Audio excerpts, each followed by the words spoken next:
Ya, Anda menyaksikan Apa Kabar Indonesia Pagi, pemirsa yang ada di layar kaca Anda. Ini adalah bagaimana kondisi pada malam hari kemarin, karena hingga Senin malam sejumlah ruas jalan di Jakarta masih direndam banjir.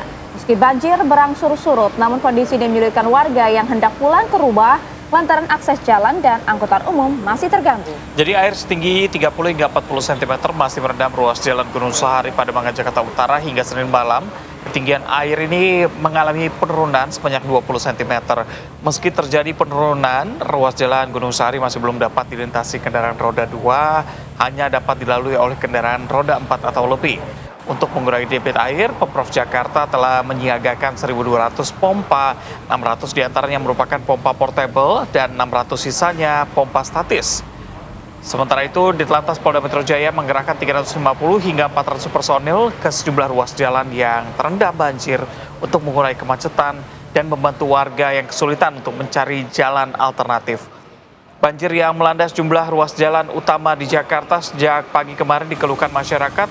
Terputusnya akses jalan membuat aktivitas warga terganggu seharian kemarin.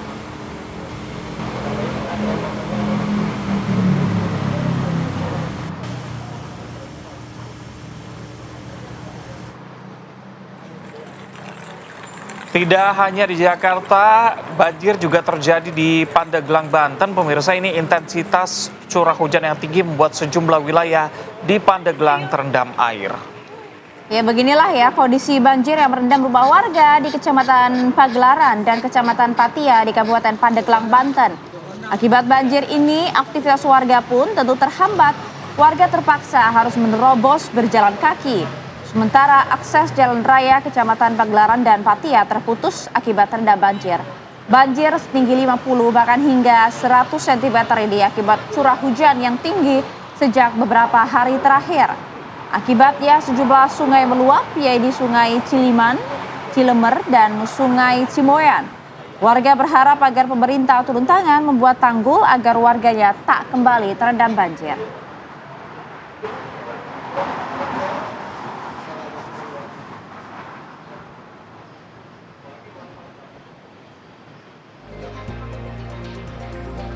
Assalamualaikum warahmatullahi wabarakatuh. Selamat pagi pemirsa. Halo, selamat pagi Reza. Selamat pagi Yaya. Gimana kabarnya hari ini? Hari ini sehat ya. Semoga cuaca bersahabat hari ini. Karena kalau kemarin kan kita lihat ya hujan hampir seharian full, cukup deras gitu ya. Apalagi di sejumlah wilayah sempat banjir. Iya, kasihan banget baca ceritanya yang kemarin menuju kantor bisa makan waktu sampai 5 jam, terjebak di Transjakarta. Harapannya hari ini tidak seperti itu ya. Walaupun pagi ini masih mendung, tapi antisipasi sudah dilakukan oleh Pemprov Jakarta begitu ya, menyiagakan ada 1.200 pompa ketika memang terjadi banjir lagi. Tapi nanti kami akan ajak pemirsa untuk update bagaimana kondisi terkininya. Kita ke kabar lainnya pemirsa, ini banjir ternyata juga cukup berdampak begitu ya. Tepatnya pada Rumah Sakit Umum Daerah Kota Serang yang meski pelayanan kesehatan tetap berjalan, sejumlah pasien terpaksa harus digotong karena memang terkena air. Kita lihat seperti apa nih. Ya pemirsa, ini kalau kita lihat ini bagaimana kemudian kondisi hari kemarin ya, tepatnya berada di Rumah Sakit Umum Daerah Kota Serang, Banten. Karena kondisi inilah genangan air kemudian merendam hampir seluruh halaman rumah sakit. Meski tidak masuk ke ruang pelayanan medis, namun tentunya kan sejumlah area seperti parkiran, kemudian taman, bahkan juga lobi rumah sakit kan ikut terendam. Jadi pasien yang baru tiba ini kemudian harus mendapatkan penanganan khusus. Ketinggian air diperkirakan mencapai 60 cm. Akibat banjir tersebut, sejumlah pasien yang tidak mampu berjalan terpaksa digotong oleh petugas saat akan masuk dan keluar ke area rumah sakit. Selain itu, beberapa kendaraan juga tak dapat masuk ke area lobi untuk menurunkan pasien akibat genangan air yang cukup tinggi.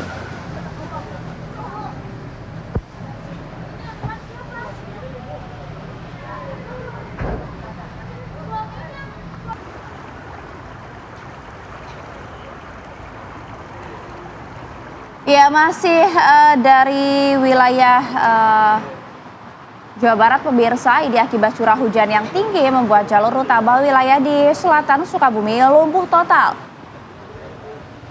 Ya, tanah longsor yang menutupi badan jalan membuat jalur mobilitas warga terganggu. Pemirsa, ini material tanah yang bercampur air membawa lumpur pekat hingga menutup akses utama secara total. 1 unit alat berat dikerahkan ke lokasi untuk mempercepat proses evakuasi, namun tebalnya lapisan lumpur dan juga medan yang licin menjadi tantangan tersendiri bagi petugas di lapangan. Kondisi jalan yang berlumpur membuat sejumlah kendaraan terjebak. Petugas kepolisian bersama dengan warga membantu kendaraan yang terhenti akibat tanah longsor. Petugas gabungan berupaya terus untuk melakukan pembersihan dan mengimbau masyarakat untuk mencari jalur alternatif hingga proses pembersihan selesai dilakukan.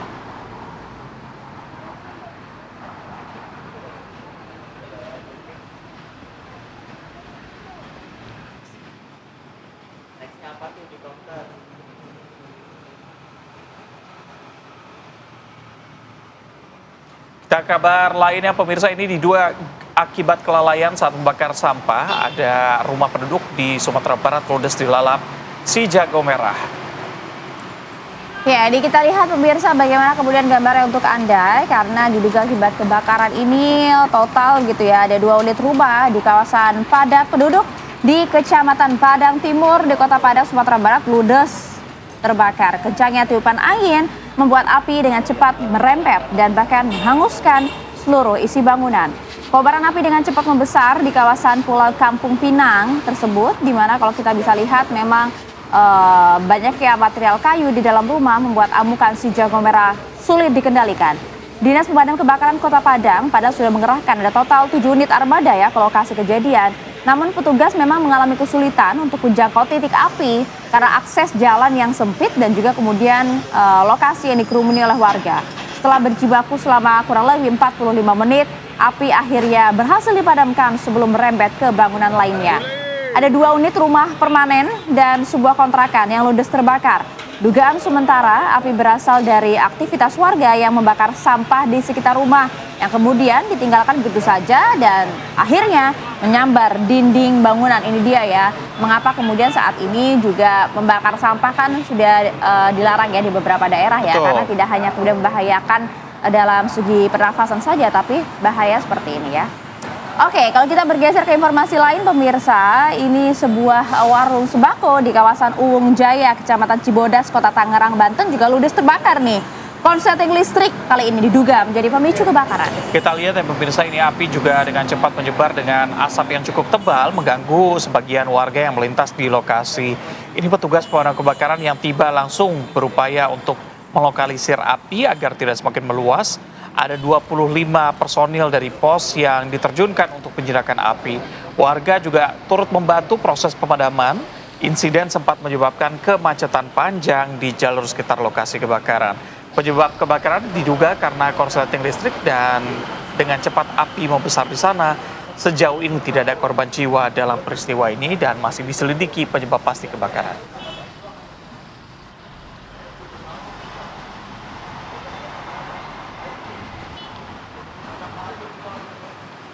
Kita kembali ke Jakarta, pemirsa, yang berikutnya harus jadi perhatian Anda. Ini karena memang kecelakaan maut yang melibatkan satu motor. Ini terjadi tepatnya di Surabaya, Jawa Timur. Ada 1 orang yang terjatuh akibat kecelakaan. Kita lihat seperti apa. Ya, bahkan informasinya 1 orang meninggal ya akibat terjatuh dari sepeda motor ini nih. Ini videonya ya untuk Anda pemirsa. Jadi kecelakaan bermula saat pasangan suami istri yang mengendarai sepeda motor melaju dari arah Madura menuju ke Surabaya. Tapi pengendara motor ini mencoba berpindah nih dari jalur lambat menuju ke jalur cepat.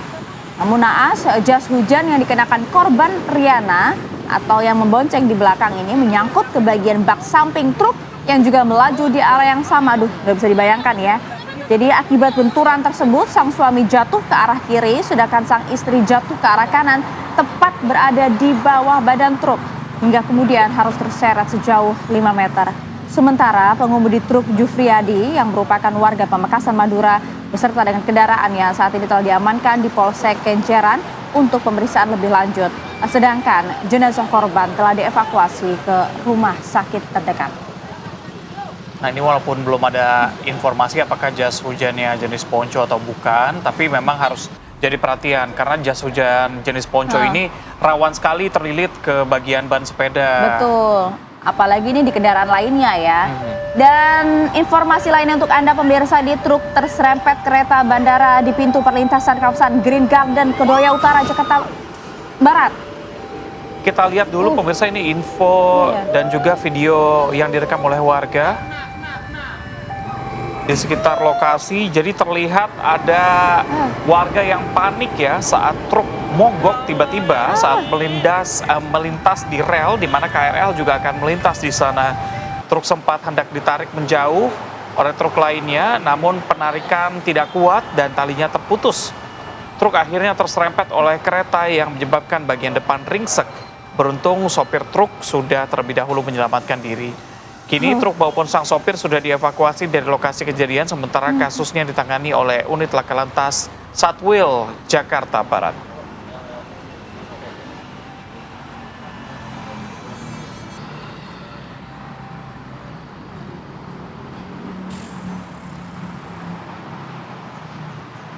Seperti biasa jelang pukul 7 kami hadirkan informasi arus lalu lintas bersama dengan rekan NTMC Polri. Sudah ada Brigadir Sarah di Kalibata, Jakarta Selatan.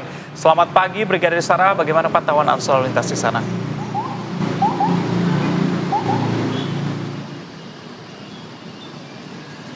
Baik, terima kasih Reza dan juga Maria, serta selamat pagi pemirsa. Menemani aktivitas pagi hari Anda, saya melaporkan situasi arus lalu lintas dari kawasan Simpang Kalibata, di mana peningkatan volume kendaraan memang sudah terlihat pada pagi hari ini. Baik untuk kendaraan dari arah Kalibata yang akan mengarah ke Pancoran juga sudah dalam keadaan ramai dan sudah terlihat kepadatan yang memenuhi kawasan ini. Tentunya kami menghimbau bagi Anda yang akan berkendara untuk selalu berhenti di belakang garis stop saat Anda berada pada traffic light, patuhi marka jalan dan tetap pada jalur lalu lintas yang benar untuk keamanan keselamatan diri Anda ataupun pengendara jalan lainnya. Dan untuk situasi arus lalu lintas dari arah Pancoran yang akan menuju ke arah Pasar Minggu ataupun juga Depok pada pagi hari ini juga sudah dalam keadaan ramai. Kendaraan masih didominasi oleh kendaraan roda 2 pribadi dan juga roda 4. Dan kami menghimbau bagi Anda yang akan melintasi kawasan ini untuk berhati-hati dikarenakan banyaknya angkutan umum yang sering menaik turunkan penumpang pada kawasan ini dengan menurunkan batas aman kecepatan kendaraan Anda dan patuhi rambu lalu lintas yang berlaku. Serta untuk situasi arus lalu lintas dari arah Pasar Minggu ataupun juga Depok yang akan mengarah ke Pancoran ataupun dari arah Pasar Minggu dan Depok yang akan menuju ke Kalibata pada pagi hari ini juga sudah terlihat dalam keadaan ramai. Kami menghimbau bagi Anda yang akan berkendara tentunya gunakan helm sesuai dengan standar bagi Anda yang akan berkendara dengan roda 2 dan juga sabuk keselamatan bagi Anda yang akan berkendara dengan roda 4. Dan patuhi marka jalan tetap pada jalur lalu lintas yang benar, tidak melawan arus untuk keamanan keselamatan sesama pengguna jalan. Dan dapat kami informasikan berdasarkan data IRSMS Korlantas Polri, angka kecelakaan lalu lintas di seluruh Indonesia 1 kali 24 jam terjadi sebanyak 235 kasus laka lantas dengan rincian 33 meninggal dunia, 32 luka berat dan 302 luka ringan. Faktor penyebab kecelakaan ini dikarenakan para pengendara ini gagal menjaga jarak aman kendaraannya. Untuk itu kami menghimbau bagi Anda patuhi rambu lalu lintas yang berlaku, ikuti arahan dari petugas kami yang berada di lapangan dan jaga kecepatan ataupun jaga jarak aman kendaraan Anda dengan kendaraan lainnya. Dan untuk informasi tentang kondisi arus lalu lintas, Anda dapat menghubungi call center kami di 15669 ataupun melalui SMS Center di 9119. Stop pelanggaran, stop kecelakaan, keselamatan untuk kemanusiaan. Salam presisi, kembali ke studio.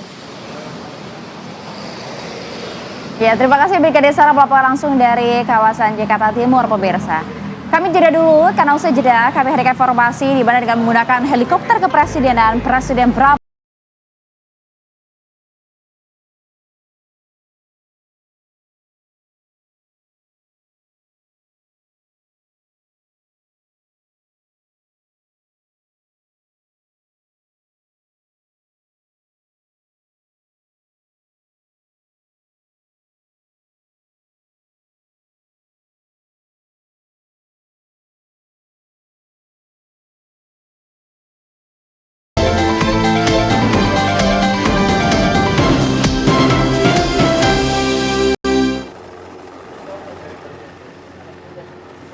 Menggunakan helikopter kepresidenan, Presiden Prabowo Subianto tiba di ibu kota negara IKN Nusantara, Kalimantan Timur.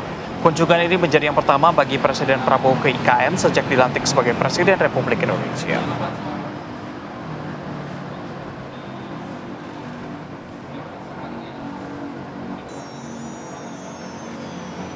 Ya, seperti yang Anda lihat pemirsa, ini merupakan kunjungan pertama dari Presiden Prabowo Subianto pasca berdirinya kemudian dilantik pemirsa. Kalau misalnya kita lihat kemarin Presiden bertolak dari salah satu lapangan di Balikpapan pada pukul 18.30 waktu Indonesia Tengah dan tiba di kawasan IKN pada pukul 18.45 menit. Setibanya di IKN, Presiden Prabowo didampingi oleh Menteri Sekretaris Negara Prasetyo Hadi, Sekretaris Kabinet Letkol Teddy Indrawijaya, Menteri Pekerjaan Umum Dodi Hanggodo, serta sejumlah pejabat terkait lainnya. Kedatangan Presiden disambut langsung oleh Kepala Otorita Ibu Kota Nusantara Basuki Hadimulyono. Pemerintah menargetkan IKN dapat mulai beroperasi dan juga berfungsi sebagai ibu kota politik pada tahun 2028 dengan alokasi anggaran sekitar 48,8 triliun rupiah untuk periode 2025 hingga 2029.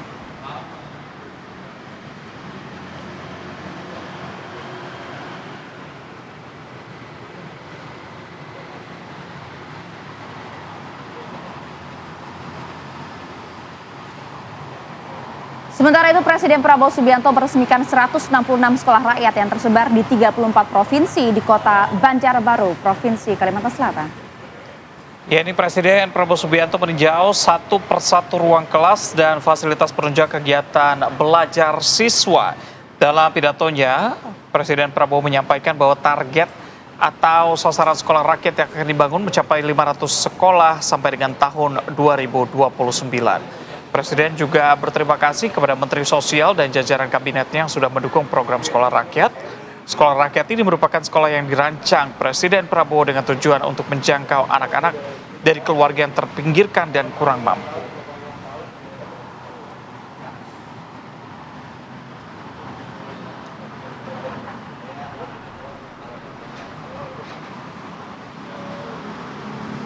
Pemirsa, dalam rapat kerja nasional PDI Perjuangan, kita kabar berikutnya, pemirsa, ada 1.500 petugas penyelenggara ibadah haji PPIH menjalani pendidikan dan pelatihan semi militer di Asrama Haji Pondok Gede Jakarta Timur. Ya, kegiatan semi militer ini pemirsa informasinya bertujuan untuk memperkuat kerjasama dan juga tentunya soliditas ya petugas haji dari berbagai layanan. Karena petugas haji diwajibkan melakukan olahraga pagi, kemudian dilanjutkan dengan peraturan baris berbaris atau PBB. Kementerian Haji dan Umroh menggandeng sekitar 70 instruktur yang berasal dari unsur TNI, Polri untuk memberikan pelatihan semi militer kepada petugas haji. Lagi-lagi kalau ada yang bertanya, kenapa sih petugas haji harus melakukan PBB gitu ya? Kemudian ini dijawab karena untuk memperkuat kerjasama dan juga tentunya soliditas ya di antara petugas haji yang nanti akan bergelut kurang lebih 40 hari itu ya, membantu para jemaah haji Indonesia yang melaksanakan ibadah di Tanah Suci. Biar secara fisik juga kuat ya untuk menghadapi, karena tantangannya juga biasanya banyak tuh, mulai dari cuaca, banyaknya petugas lansia, peserta yang lansia begitu ya, membutuhkan bantuan khusus.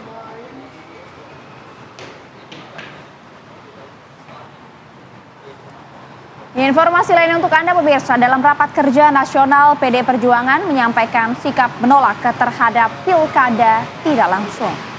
Jadi pemirsa, menurut Ketua DPP PDIP Jarod Saiful Hidayat, ini pilkada tidak langsung rawan terjadi jual beli suara dan juga mendelegitimasi suara rakyat. Tidak hanya itu pemirsa, ini pilkada tidak langsung juga membuat calon kepala daerah memiliki pertanggungjawaban kepada DPRD, bukan kepada rakyat.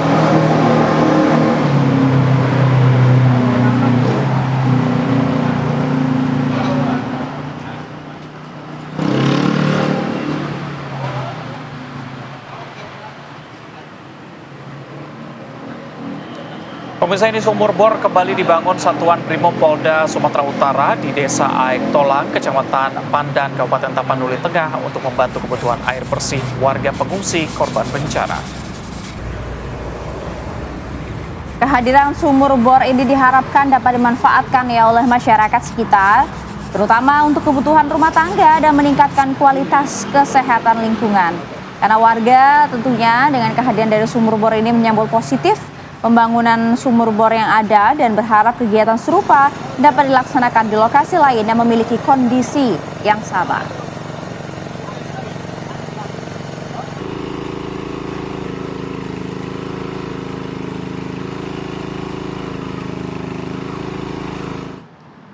Sementara itu, pemerintah melalui Kementerian Pertahanan bersama dengan Universitas Pertahanan pemirsa terus mengupayakan pemenuhan kebutuhan air bersih bagi masyarakat terdampak banjir di Kabupaten Aceh Tamiang. Jadi program ini diwujudkan dengan membangun sumur bor serta pemasangan instalasi mesin di sejumlah titik vital. Sejumlah masyarakat di beberapa titik di wilayah Aceh Tamiang telah teraliri oleh air bersih yang merupakan program kepedulian pemerintah dalam menjawab kebutuhan mendasar masyarakat. Hingga awal Januari 2026, pembangunan sumur bor dan air bisa dapat langsung diminum saat ini telah menjangkau 12 kecamatan dari 250 titik yang sudah selesai dikerjakan. Pengerjaan ini akan terus dilanjutkan hingga merata agar masyarakat terdampak dapat segera menikmati air bersih. Pemerintah melalui Kementerian Pertahanan bersama dengan Universitas Pertahanan terus melakukan percepatan pembangunan karena kebutuhan air bersih menjadi sangat mendesak pasca banjir.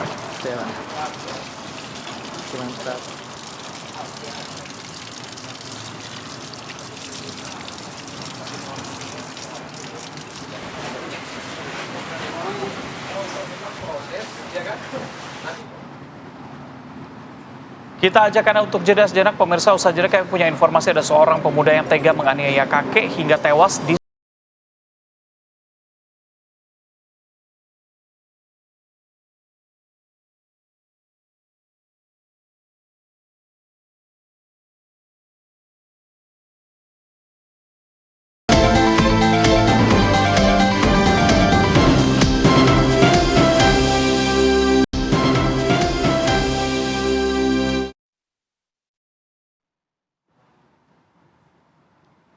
Kita kembali di Apa Kabar Indonesia Pagi, pemirsa. Seorang pelaku curanmor di Lampung Timur, Lampung nekat melawan polisi bahkan dengan menggunakan senjata api.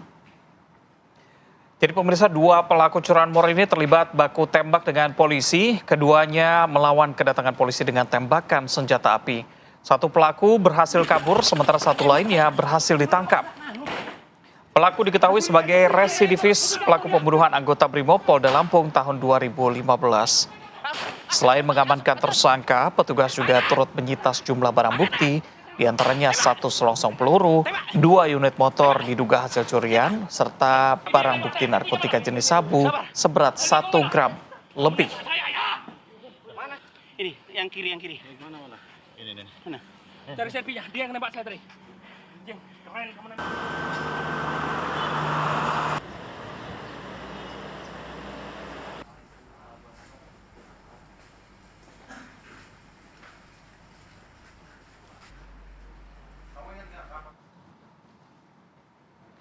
Pemirsa, Polres Metro Tangerang Kota menangkap komplotan pencuri sepeda motor saat hendak mengirim 3 unit sepeda hasil curian ke Pulau Sumatera. Berhasil mengamankan 3 pelaku curanmor bersama anggota. Penangkapan para pelaku curanmor ini dilakukan setelah polisi menerima laporan kehilangan sepeda motor dari masyarakat. Kami lakukan karena udah lelah. Jadi dari hasil penyelidikan, ternyata pelaku ini mengejar 3 orang komplotan curanmor. Di Jatiwung.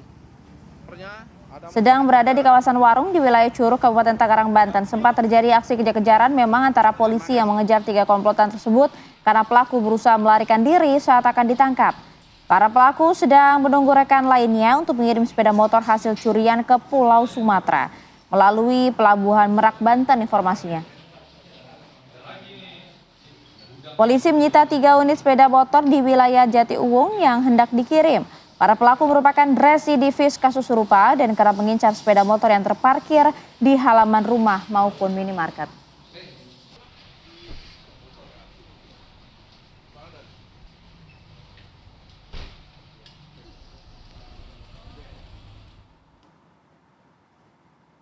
Sementara itu, seorang pria di Garut, Jawa Barat, pemirsa, babak belur dihajar massa setelah merampas ponsel milik bocah yang sedang bermain. Kita ajak pemirsa untuk lihat dulu aksinya. Memang ini terekam oleh kamera warga hingga membuat macet jalan di Sukarengang, Kota Garut, Jawa Barat. Jadi pemirsa, warga yang mendengar teriakan maling langsung berusaha untuk mengejar pelaku yang ngamen di lokasi. Tidak hanya warga sekitar, pengendara lain yang melintas juga ikut kesal dan ikut menghajar. Beruntung pria yang belum diketahui namanya ini langsung dibawa ke markas Koramil. Setelah diamankan, terduga pelaku diarahkan dan juga diserahkan ke Mapolsek Garut Kota untuk dilakukan pemeriksaan. Iya, di posisi sedang ramai seperti itu, kemudian dengan santainya merampas handphone milik seorang bocah ya. Meskipun lagi-lagi ya, main hakim sendiri tidak dibenarkan, tapi semoga polisi kemudian bisa menangkap pelaku. Iya, kayaknya warga udah kesel banget, sering ada aksi jambret dan segala macam ya, sehingga kekesalannya berujung pada pukulan yang sekali lagi kami informasikan ini tidak boleh dilakukan ya.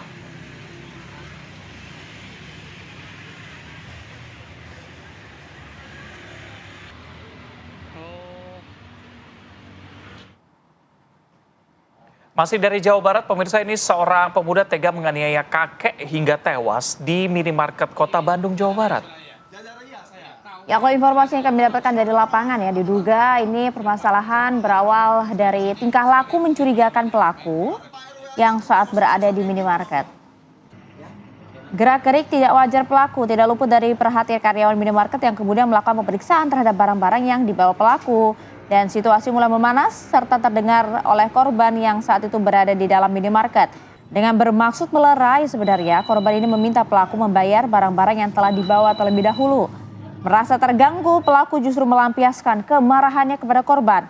Pemuda ini pun akhirnya menggiring korban ke depan minimarket untuk diajak berkelahi. Korban sempat mendapatkan perawatan intensif di rumah sakit namun nyawanya tak tertolong.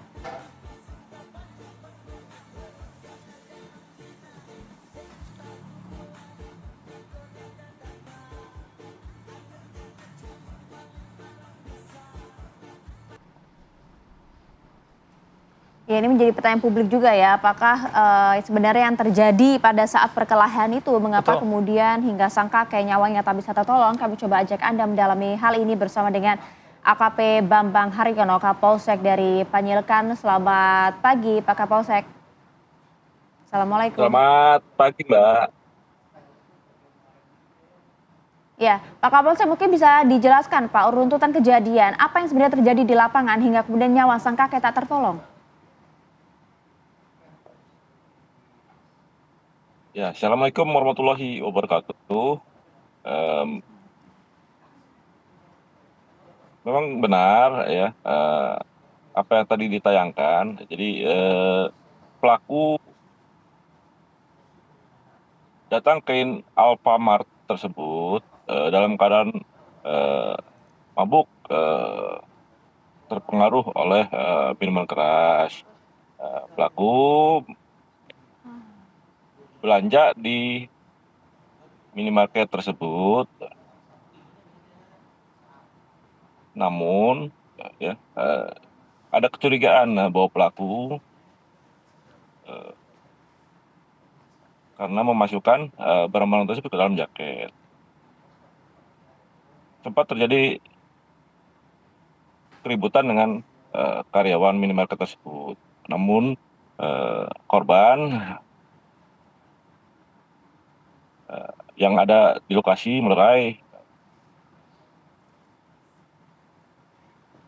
Namun karena pelaku dalam keadaan terpengaruh oleh minuman keras, tersinggung sehingga membawa korban keluar minimarket dan melakukan penganiayaan dengan memukul rahang korban. Jadi setelah jatuh menginjak leher dan menampar sebanyak 2 kali. Demikian, Mbak. Oke, Pak Kapolsek, ini dari informasi yang Anda dapatkan, pelaku sendiri apakah memang sering berkeliaran di sekitar minimarket tersebut? Apakah memang petugas minimarket juga kenal atau orang yang baru berkunjung saja ke sana? Pelaku adalah orang luar wilayah. Dan jarang datang ke minimarket tersebut. Jadi kebetulan pada saat kejadian ini hari Selasa sekitar jam 1-an pelaku datang ke lokasi tersebut. Demikian.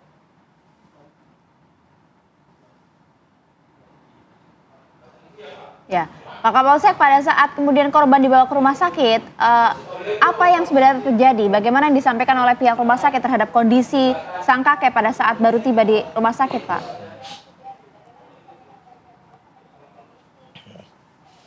Korban dibawa ke rumah sakit, dilakukan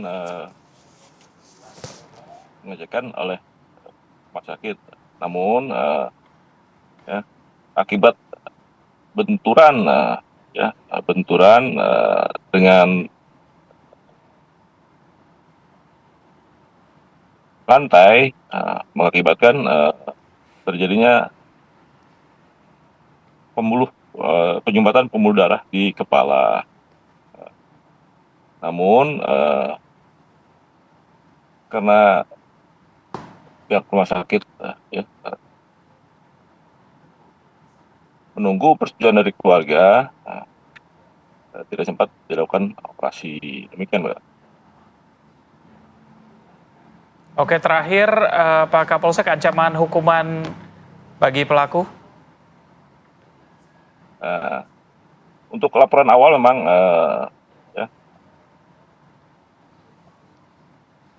disangkakan pasal penganiayaan 466 KUHP. Namun seiring dengan perkembangan karena korban meninggal dunia, maka untuk sangkaan pasalnya kita rubah menjadi 468 ayat 3. Jadi penganiayaan berat yang mengakibatkan korban meninggal dunia dengan ancaman hukuman maksimalnya memang lebih berat, 10 tahun. Demikian. Oke, baik. Terima kasih AKP Bambang Haryono, Kapolsek Panjileken atas waktu bersama kami. Selamat pagi, Pak Kapolsek. Pemirsa, kami jeda dulu. Sejeda kami ajak Anda menuju ke dialog utama kami. Bagaimana lagi-lagi nama komika Panji Pragiwaksono masih menjadi sorotan publik karena materi lawakan yang disampaikan di atas panggung kini sudah ditangani oleh Polda Metro Jaya dan kini sudah masuk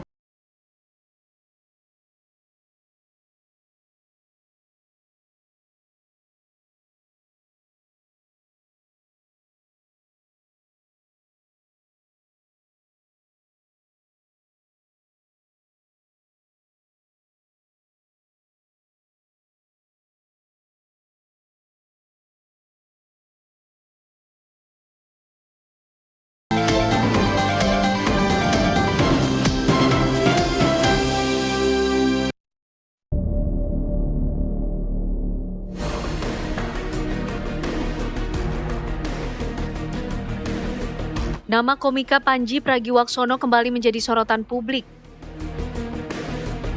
Materi lawakan yang disampaikan di atas panggung dilaporkan ke kepolisian dan kini dalam tahap klarifikasi. Pelapor menilai ada unsur pidana dalam materi stand-up komedi yang dibawakan Panji berjudul Mens Rea. Kasus ini pun memantik perdebatan luas. Sebagian menilai komedi adalah ruang ekspresi, kritik sosial, bahkan cermin demokrasi. Namun di sisi lain, dipertanyakan apakah semua bentuk humor kebal hukum? Di tengah polemik ini, publik kembali dihadapkan pada persoalan kebebasan berekspresi versus penegakan hukum. Lantas, apakah materi komedi bisa memenuhi unsur pidana? Bagaimana seharusnya hukum memandang kritik dan satire di era demokrasi? Tim TV One mengabarkan.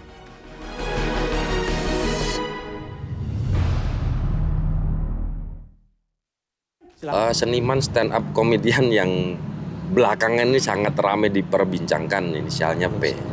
Dia telah menebarkan isu-isu yang kurang positif gitu, telah merendahkan, menfitnah khususnya organisasi keislaman yang terbesar di Indonesia yaitu NU dan Muhammadiyah. Lalu kemudian narasi fitnahnya adalah menganggap bahwa NU dan Muhammadiyah terlibat dalam politik praktis yang terus kemudian ini disampaikan seolah-olah NU dan Muhammadiyah mendapatkan tambang begitu karena imbalan karena telah memberikan suaranya terhadap kontestasi pemilu yang kemarin. Nah, tentu ini kan sangat mencederai untuk saya, wabil khusus dan teman-teman anak-anak muda NU dan Muhammadiyah. Begitu sih, Bang. Siapa yang dilaporkan atau siapa terlapornya? Terlapornya adalah saudara PP, seorang laki-laki. Ya. Saudara PP. Nah, di sini saudara RARW itu melaporkan tentang dugaan penghasutan di muka umum dan dugaan penistaan agama berkaitan dengan pernyataan dalam sebuah acara bertajuk tanda kutip mens rea. Kami ulangi, laporan tentang dugaan penghasutan di muka umum dan dugaan penistaan agama berkaitan dengan pernyataan dalam sebuah acara bertajuk tanda kutip mens rea. Ya, karena acara tersebut namanya tanda kutip mens rea. Ya. Jadi penyidik kedepannya penyidik akan melakukan klarifikasi baik pada saksi-saksi yang sudah diajukan oleh RARW, ya RARW, saudara RARW, ya. Kemudian nanti akan menganalisa dengan barang bukti yang diberikan kepada penyidik, ya. Kepada penyelidik, mohon maaf, kepada penyelidik, rekan-rekan penyelidik. Kemudian Polda Metro Jaya menghimbau agar masyarakat, khususnya daerah khusus Jakarta, tetap bijak dalam menyampaikan sebuah informasi atau menyampaikan informasi. Ya, memang saat ini prosesnya sudah masuk ke penyelidikan ya oleh Polda Metro Jaya. Mau nggak mau kan ini secara hukum memang tetap harus diproses. Betul. Panji juga sudah memberikan keterangan, begitu kan, pihak PP Muhammadiyah juga sudah memberikan klarifikasinya. Tapi kelanjutannya seperti apa itu kan pertanyaannya ya. Betul, ini harus berjalan dan beberapa hal yang memang disuruti oleh publik seperti ini kan hasil karya seni begitu ya. Apakah bisa kritik dalam bentuk seni ini dipolisikan begitu ya? Kita akan bahas nanti selengkapnya bersama dengan narasumber yang sudah hadir bersama kami. Iya, kita perkenalkan dulu satu persatu ya. Sudah hadir bersama kami ada Irjen Pol Purnawirawan Arianto Sutadi, Penasihat Kapolri. Selamat pagi, Pak Ari. Sehat? Alhamdulillah. Juga sudah hadir ada Prof. Jamin Ginting, pakar hukum pidana dari Universitas Pelita Harapan. Prof, selamat pagi. Selamat pagi, Selamat Maria, Reza, sehat. Alhamdulillah. Oke, aku ke Pak Arianto. Pak Arianto tadi tuh, publik menyoroti ini kan karya seni begitu ya. Tujuannya kritik, kalau kita mundur ke tahun-tahun sebelumnya kan kita tahu ada Iwan Fals yang mengkritik lewat lagu begitu ya. Ini kan salah satu channelnya dengan bentuknya komedi begitu. Bisa gak sih hasil kritik itu dijadikan barang bukti kepolisian begitu Pak Arianto? Begini ya. Bukan masalah itu barang bukti apa tidak. Ya. Kenapa polisi itu memproses ini ya? Karena adanya laporan. Jadi polisi kan tugasnya itu membela Kamtibmas, menegakkan hukum dan melayani. Tiga-tiganya itu masuk dalam hal ini. Ada orang lapor kepada polisi, itu artinya ada orang yang merasa dirinya itu terusik. Gitu. Yang dua orang itu tadi merasa terusik karena apa? Dengan statement daripada Pak Panji ini mungkin ya menyinggung kelompoknya apa tidak itu, sehingga dia bikin laporan polisi. Nah, setiap ada laporan polisi itu, maka polisi harus melayani. Diterima laporannya apa? Nomor satu akan ditanya, apakah ini laporan merupakan sudah laporan terjadi tindak pidana apa tidak? Kalau itu bukan, karena hanya kegaduhan yang enteng-enteng aja, mungkin polisi hanya ngasih advice, oh ini sebaiknya begini. Tapi kalau diduga ada tindak pidana, maka polisi harus nanya, buktinya apa? Nah, buktinya mereka kan dia ada rekaman-rekaman itu dan sebagainya. Nah, dari situ kemudian polisi akan melakukan penyelidikan. Penyelidikan itu adalah untuk mengumpulkan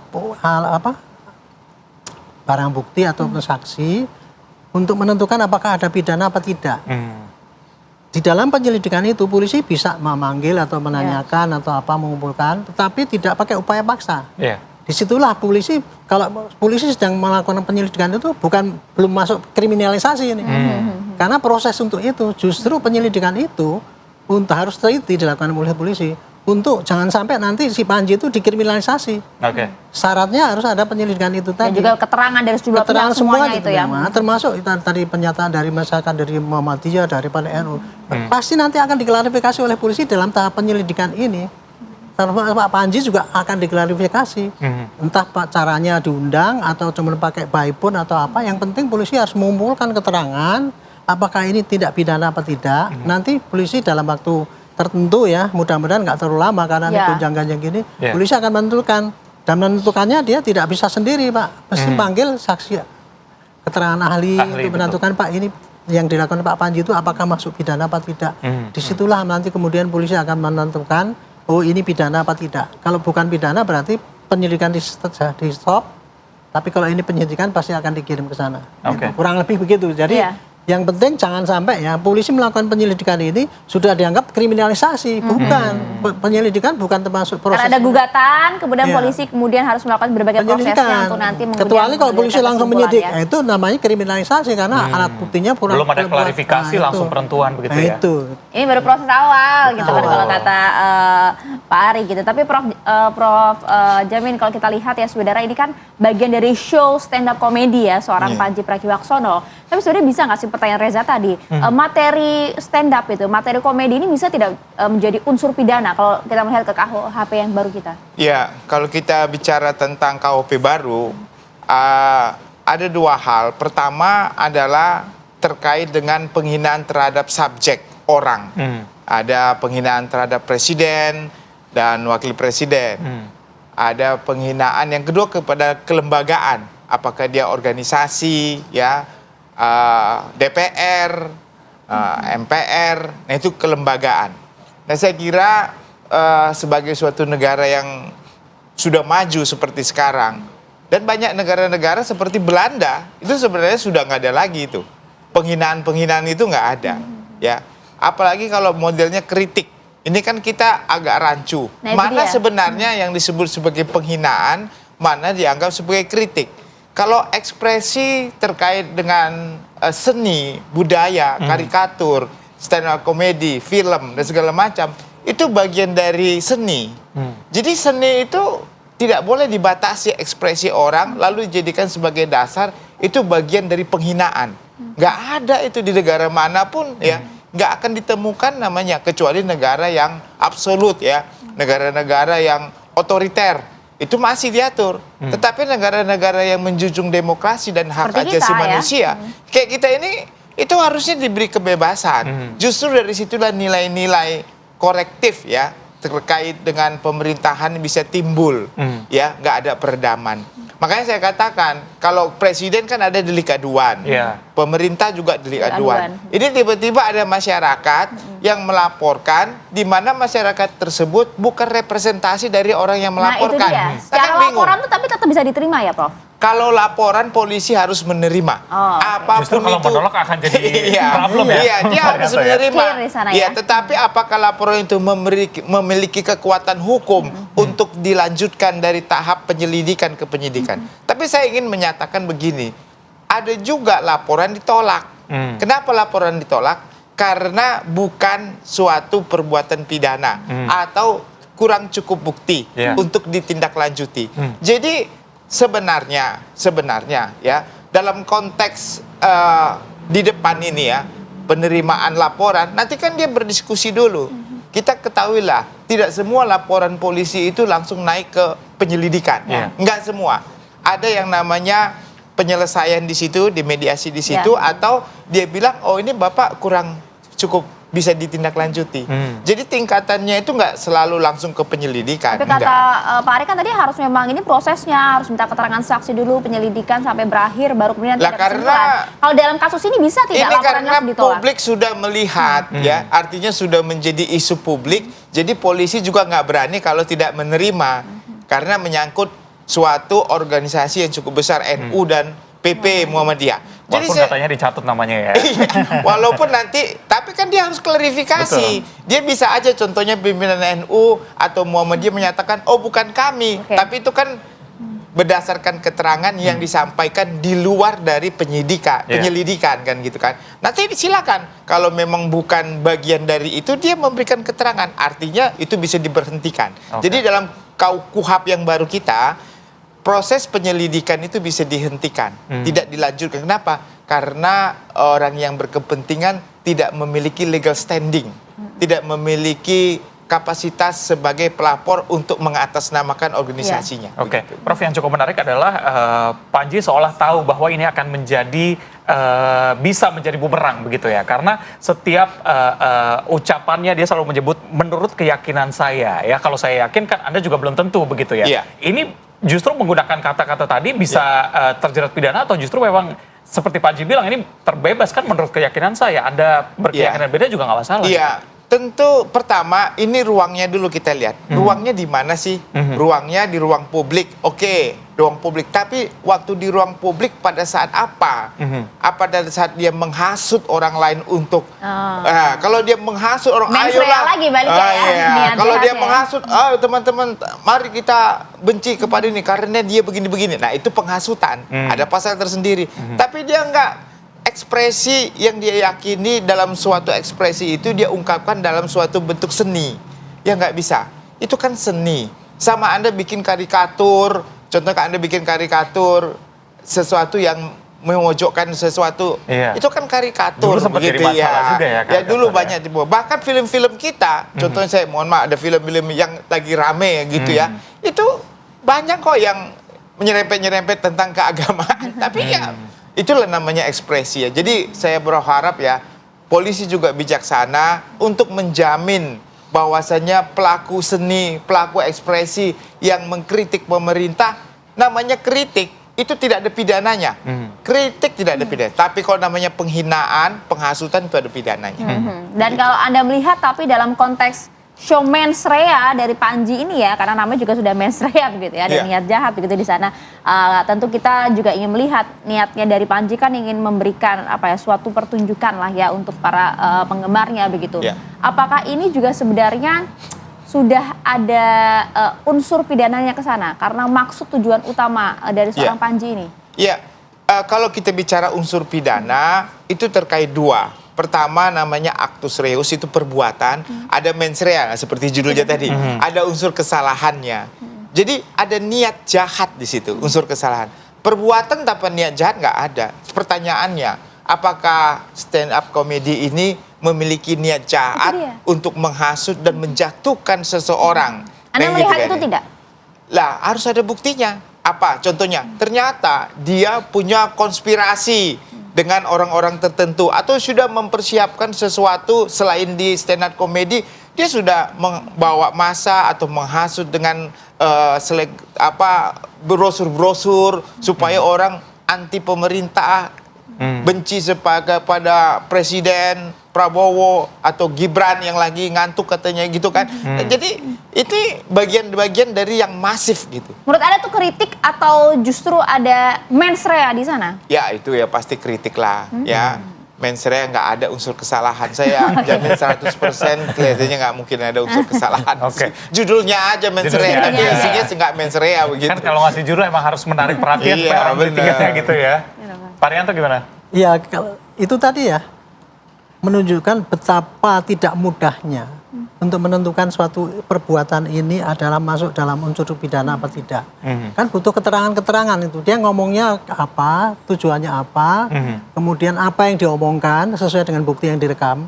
Itu harus betul-betul dipahami dan kemudian direkod oleh polisi yang menerima laporan itu. Nah, setelah dia menerima itu dengan lengkap, barulah dia bisa ngomong ini bisa saya teruskan atau ini nggak bisa karena begini-begini.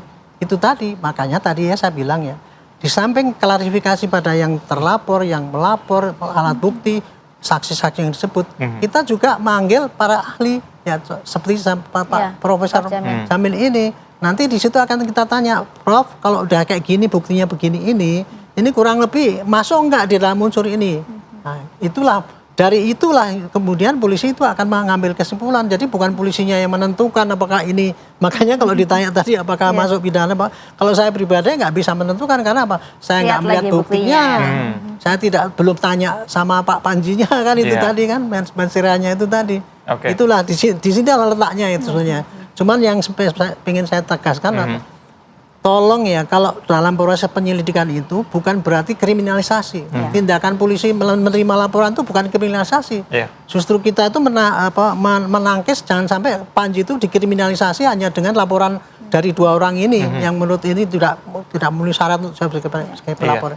Kira-kira begitulah ya. Mudah-mudahan rakyat tidak jadi ramai. Jika sudah naik penyidikan, udah ada status tersangka, nah itu baru kriminalisasi. Pak Rianto, satu lagi yang cukup menarik perhatian publik adalah bukti yang diberikan dalam bentuk flash disk. Sedangkan kan ini tayangan secara streaming begitu. Berarti bukti yang diberikan tuh hasil bajakan dong. Gimana nanti mungkin Pak Rianto bisa klarifikasi kepada kami ya. Usai jeda tetap bersama kami di Apa Kabar Indonesia Pagi.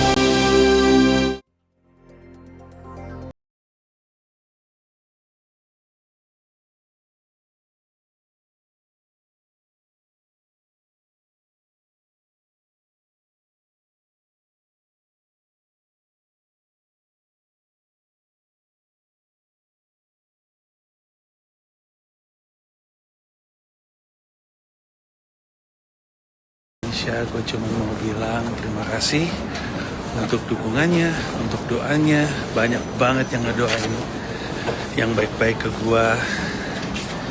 Gue juga baik-baik aja. Gue lagi di New York habis ngisi siaran dan sekarang lagi mau balik ke rumah. Lapar, mau balik ke anak-anak dan istri dan makan malam sama mereka. Semoga lu juga sehat, semoga lu juga baik-baik aja. I love you guys. Dan terima kasih sudah mencintai kesenian stand up comedy. Moga-moga gue masih punya banyak perkomedian untuk Anda. Iya, tadi kita lihat Wapres Gibran juga sudah ngomong bahwa ya namanya kritik juga sudah biasa. Nggak apa-apa. Panji juga sudah bilang kondisinya baik-baik saja. Tapi saya mau balik ke Pak Rianto. Pak Rianto, yang disoroti masyarakat tadi, begitu ada barang bukti berupa flash disk yang diberikan ke pihak kepolisian yang diduga masyarakat ini kan streaming seharusnya tidak ada bentuk fisiknya, tapi di-download. Berarti ada dugaan pembajakan materi di sana. Apakah barang bukti tersebut bisa diterima polisi atau justru sebenarnya nanti bisa gugur, Pak? Ya, kriteria barang bukti itu bisa diterima oleh polisi apa tidak itu tergantung daripada penafsiran polisi yang menerima laporan itu. Kalau dia itu menilai bahwa itu barang bukti termasuk yang disebutkan di dalam KUHP, bahwa barang bukti kalau dulu kan barang bukti itu hanya dokumen, keterangan saksi, kemudian alat-alat yang digunakan dan sebagainya gitu ya. Kalau tapi digital sekarang belum digital termasuk dulu. sekarang sudah masuk gitu. Sekarang sudah masuk. Nah, yang namanya digital itu kan sangat luas.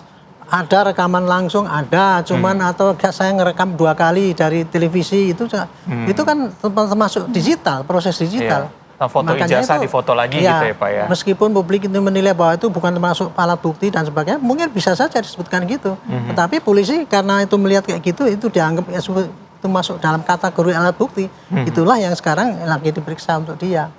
Itu tadinya. Jadi sekarang ini masalahnya adalah di dalam menentukan apakah itu alat bukti apa tidak itu polisi juga bisa debatable juga oleh jaksa. Bahwa ini buktinya kurang benar. Itu nanti akan diuji kalau sampai ke penyidikan. Tetapi dengan sekarang ini sebelum sampai ke penyidikan, polisi pasti sudah tanya dulu pada ahli-ahli yang lain ya, untuk menentukan sehingga apakah ini perkara ini masuk penyidikan apa tidak gitu.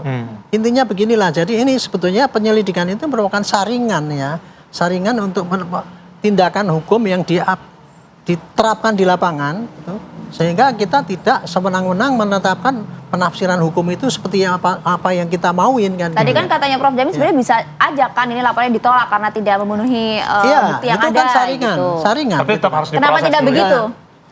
Karena yang bersangkutan menjadikan bukti, alat bukti yang ada, yang bersangkutan juga yakin bahwa dia ngomong bukan pura-pura gitu. Kan polisi kan harus meneliti ini kan. Kalau seketika itu ya, kalau seketika itu langsung ditolak itu nanti, itu bisa terjadi menurut saya sih ya jadi nggak fair nah polisi itu. Dia cuman menurut penafsiran dia sendiri. Berarti dia ada kepentingan kan gitu kan. Khawatir seperti itu kan ya. Kalau objektif enggak dong. Kita teliti dulu betul-betul, kita kan harus profesional kan gitu. Makanya polisi dikasih kewenangan untuk melakukan penyelidikan itu. Penyelidikan itu ya itu alat untuk mencari alat bukti dengan cara-cara yang profesional ya. Tidak hanya pakai intuisi kan. Kira-kira gitulah. Ya, karena kan banyak kekhawatiran gitu ya di publik. Kita tahu betul juga banyak juga gitu ya para stand up komedian lainnya gitu yang sering membuat video-video pendek gitu ya, di media sosial, memberikan kritiknya terhadap sosial, terhadap kebijakan pemerintah begitu melalui stand up komedi begitu ya, lawakan mereka gitu. Nah, apakah ini juga kemudian nanti terancam? Jadi bagaimana sebenarnya hukum bisa memandang begitu ya unsur-unsur semacam ini seperti kemudian kritik dan juga satir di era demokrasi saat ini dengan adanya KUHP yang baru? Prof Jamin. Sebenarnya saya mau jelasin dikit tentang rekaman tadi ya yang diambil streaming tadi.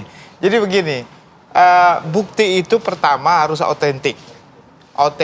Jadi bukti nggak boleh bukti yang tidak otentik ya. Otentik itu bisa didasarkan kepada dia download dari suatu live streaming, tetapi dia berbayar.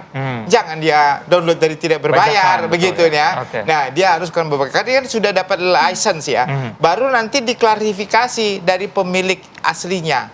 Harus diklarifikasi. Nggak boleh cuma download aja, tapi kan bisa direkayasa hasil daripada downloadnya kan. Jadi harus ada ahli yang memastikan apa yang ada di live streaming dengan apa yang di-download itu adalah benar. Itu harus di autentik gitu ya. Yang kedua, harus didasarkan dari perbuatan yang tidak melawan hukum. Ya nggak boleh dari bajakan, itu nggak boleh, itu kan perbuatan melawan hukum. Buktinya tidak sah. Kenapa? Diambil dari perbuatan melawan hukum. Berarti bisa aja nanti gugur barang bukti tadi. Gugur nggak boleh. Setiap bukti harus didapat dari perbuatan yang tidak melawan hukum. Kalau melawan hukum tidak sah. Oke, kembali yang tadi. Sekali lagi saya katakan, ya, kenapa negara-negara berkembang maju itu bisa filmnya bisa bagus, ya, movie-nya bisa bagus, lalu dramanya bisa bagus, musiknya bisa bagus, karena diberikan kesempatan untuk berekspresi. Jadi inovasi itu muncul karena apa? Karena kritik. Inovasi itu bisa muncul karena kritik loh. Jadi dia mempunyai semangat untuk membuat suatu inovasi yang kreatif begitu. Tapi kalau Anda tekan terus, kita negara ini tekan terus panggung seni, panggung drama, panggung film, padahal mereka ingin mengekspresikan, tidak akan ada negara maju di bidang entertainment, itu nggak akan maju, ya. Justru diberikan kesempatan ya bagi mereka. Tapi kalau ada kritik atau yang mengancam gitu ya, mengancam pemerintah, menghasut pemerintah untuk menjatuhkan pemerintah sah. Nah, itu ada pasalnya. Itu bisa sepanjang bisa memang ada alat bukti, ya. Jadi menurut saya inilah momen menurut saya ya yang baik ya bagi negara kita ini untuk memberikan kesempatan seluasnya kepada industri seni, ya, supaya memberi kebebasan mereka untuk mengkritik pemerintah. Biasanya ya nggak selalu benar juga ya. Kalau kita takut dikritik berarti kita salah. Ya, jangan kita matikan orang mengkritik untuk menyatakan kita benar. Iya. Justru hidupkan kritik, perbaiki diri kita. Karena kemarin kita juga sempat berbincang ya bersama dengan politikus sekaligus juga pelawak juga, ada Bang Miing gitu ya, dan juga kemudian Habibur Rahman Komisi 3 juga sudah menyampaikan bahwa tidak ada unsur pidana sebenarnya dalam apa yang disampaikan Panji dalam mens rea itu begitu, Prof. Apakah itu sudah cukup jelas untuk kemudian polisi bisa menentukan kesimpulan nanti? Iya, Abu Rahman kan bukan penyidik, dia bukan penyidik, dia anggota. Jadi jangan campuri urusan legislasi ke urusan bagian hukum, aparat penegak hukum. Tapi kan dia bukan aparat penegak hukum. Biarlah penegak hukum yang berjalan. Ya, kita sebagai legislator ya diserahkan aja lah ya. Nanti tapi saya yakin dari saya selaku pengamat pidana melihat ini nggak ada satupun unsur pidana ya terkait dengan ini. Walaupun secara saya lihat dari konteksnya nggak ngelihat bukti langsung, ini menurut saya harus diberikan apresiasi justru. Ya, mudah-mudahan Pak Prabowo panggil dia untuk bisa ke istana juga ya, untuk memberikan ekspresinya. Ya, itu suatu hal yang bagus saya kira. Begitu. Baik, Prof, yang jadi perhatian publik juga adalah apakah KUHP dan juga KUHP yang baru ini justru nanti akan memberikan ruang batasan bagi baik itu seniman ataupun masyarakat memberikan kritik terhadap pemerintah, atau justru ini lebih terbuka nantinya? Kalau saya lihat kalau untuk kasus seni, karikatur, penelitian ilmiah, ya, itu diberi kebebasan untuk melakukan inovasi, ya. Tapi kalau contohnya demo, ya, yang mengganggu ketertiban di masyarakat, ya, dan keamanan, itu ada batasan-batasan yang sangat strictly. Tapi memang sampai sekarang belum ada batasan yang cukup jelas terkait kritik dan penistaan atau penghinaan. Belum ada. Itu digantungkan secara subjektif kepada orang pribadinya. Contohnya, tadi kan ada tayangan Pak Wakil Presiden, Pak Gibran dibilang ngantuk. Kalau ngantuk menurut Pak Gibran adalah penghinaan terhadap dia, itu bisa jadi pidana. Karena subjektif dia. Dan delik aduan. Dan delik aduan, harus dia yang mengadu begitu. Nggak boleh orang lain begitu. Tapi kalau menurut dia, itu kritik biasa, saya nggak apa-apa. Jadi memang itu kelemahan undang-undang kita. Kenapa penghinaan itu digantungkan kepada orang subjektif, tidak ada kriteria-kriteria yang jelas. Oh, ini klasifikasi penghinaan, oh ini klasifikasi kritik. Tugas beratnya di polisi tuh ya untuk membuktikan nanti bagaimana. Ya, itu kan bahaya kalau diserahkan kepada orang nggak ada aturan yang jelas begitu.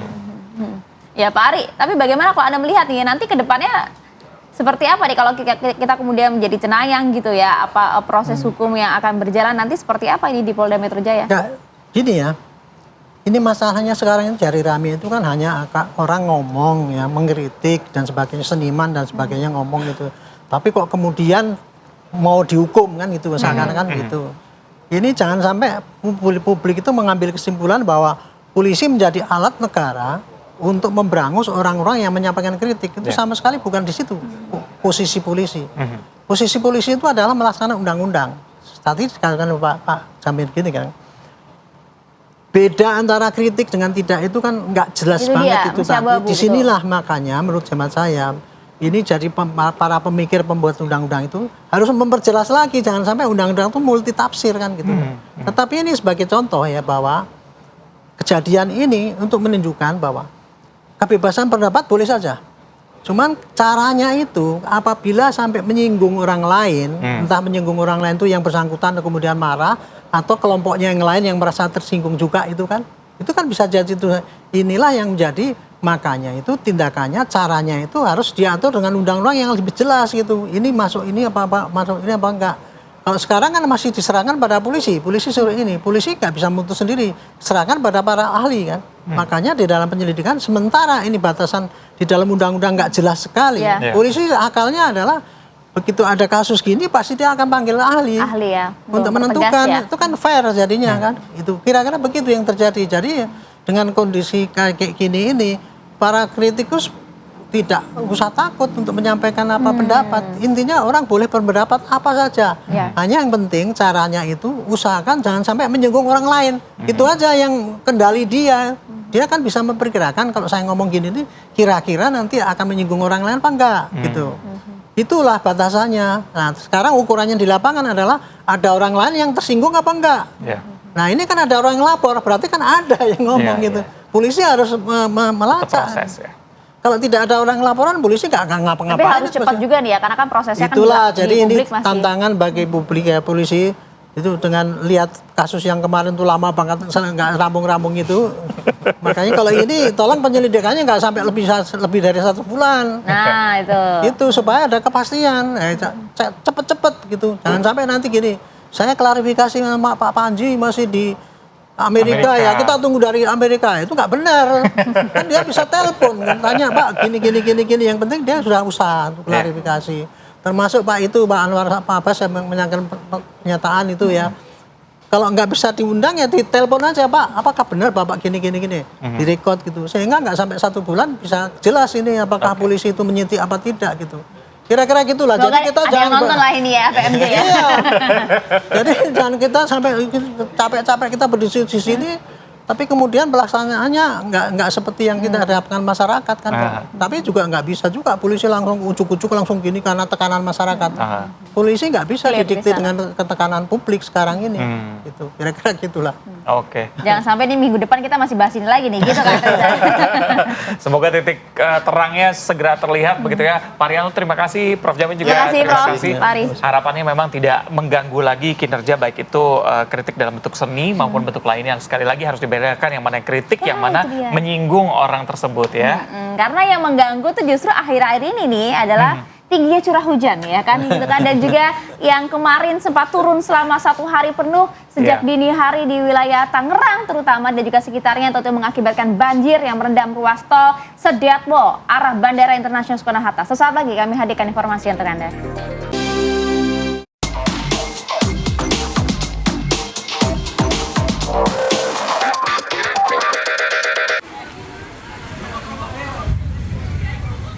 Hujan dengan intensitas tinggi hingga Senin siang membuat ruas Jalan Budi Mulya Pademangan Barat Jakarta Utara terendam banjir.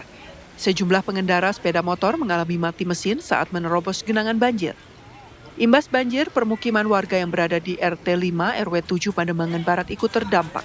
Bahkan banjir setinggi 50 cm memasuki sejumlah rumah warga. Barang-barang di lantai 2 apa gimana Bang? Banjir juga menggenangi Jalan Letjen Suprapto setinggi 80 cm. Akibat banjir di Jalan Letjen Suprapto membuat jalur lambat tidak bisa dilalui sementara. Ambil kanan.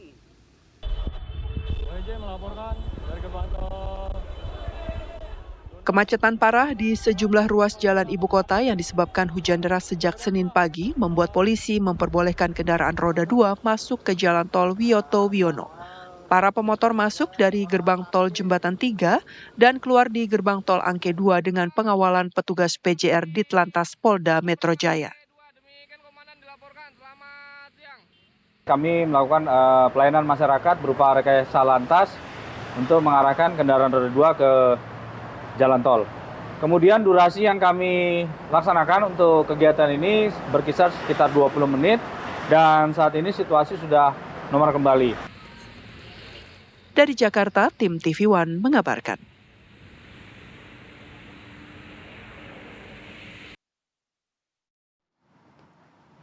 Ya pemirsa, tingginya curah hujan yang memang turun sejak dini hari di wilayah Tangerang dan sekitarnya mengakibatkan banjir merendam ruas tol Sediatmo arah Bandara Internasional Soekarno-Hatta. Intensitas curah hujan yang tinggi menyebabkan tol arah bandara banjir hingga 30 cm, tepatnya di kilometer 31.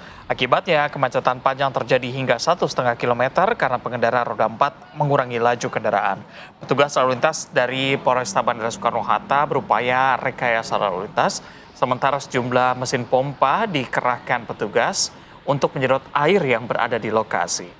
Untuk menghindari keterlambatan jadwal penerbangan pesawat, pengendara diimbau untuk mengantarkan calon penumpang datang lebih awal.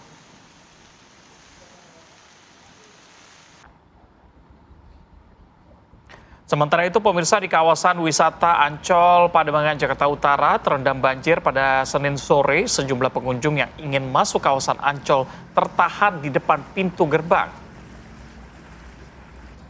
Hujan deras yang mengguyur Jakarta menyebabkan beberapa daerah terendam banjir pemirsa. Salah satunya adalah titiknya di kawasan Ancol Pademangan Jakarta Utara. Hingga Senin sore, kawasan Pademangan Ancol ini masih terendam banjir. Tingginya air yang membuat akses jalan terputus dan tak bisa dilalui kendaraan.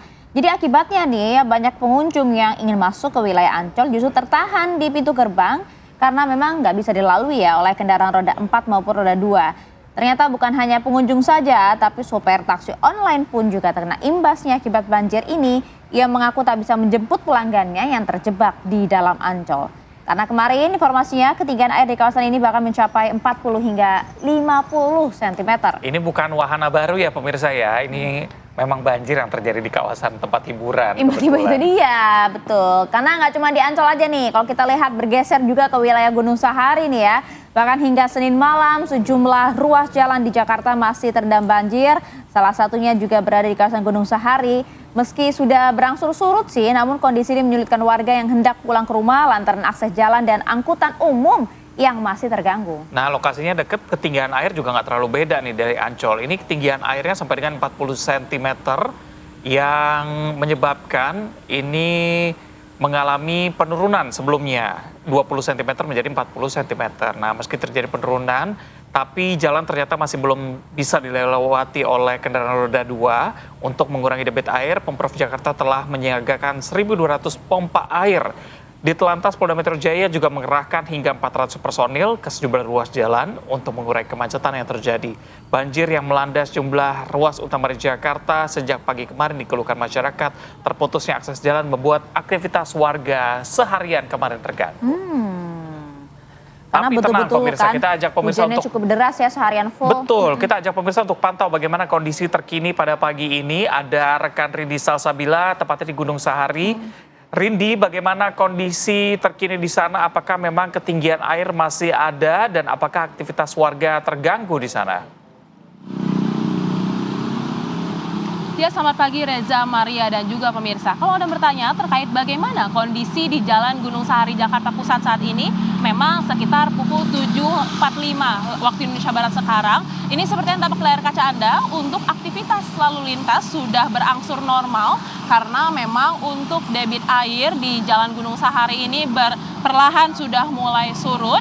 Kalau berdasarkan pantauan kami tadi, memang untuk tinggi air ini hanya berkisar sekitar 10 sampai 15 cm atau semata kaki orang dewasa. Dan seperti yang tampak layar kaca Anda pemirsa, ini untuk Jaklingko sudah bisa melintas, lalu juga untuk kendaraan roda 4 sudah melintas dan juga kendaraan roda 2 sudah melintas. Dan memang untuk Gunung Sahari ini merupakan salah satu wilayah yang terdampak akibat tingginya intensitas hujan yang terjadi pada Senin kemarin. Dan pemirsa, untuk seperti yang teman layar kaca Anda sekarang, ini di sisi kiri saya ada halte Gunung Sahari, yang mana untuk halte Gunung Sahari ini sempat tutup sementara akibat banjir, sehingga memang untuk kemarin untuk perjalanan atau operasional dari Transjakarta sempat terhambat, sehingga untuk masyarakat yang ingin berangkat kerja pun juga terpaksa harus berjalan kaki untuk menuju kantornya, karena memang untuk halte Gunung Sahari ini merupakan salah satu halte vital yang mana menghubungkan antara Kampung Melayu dan juga Pluit.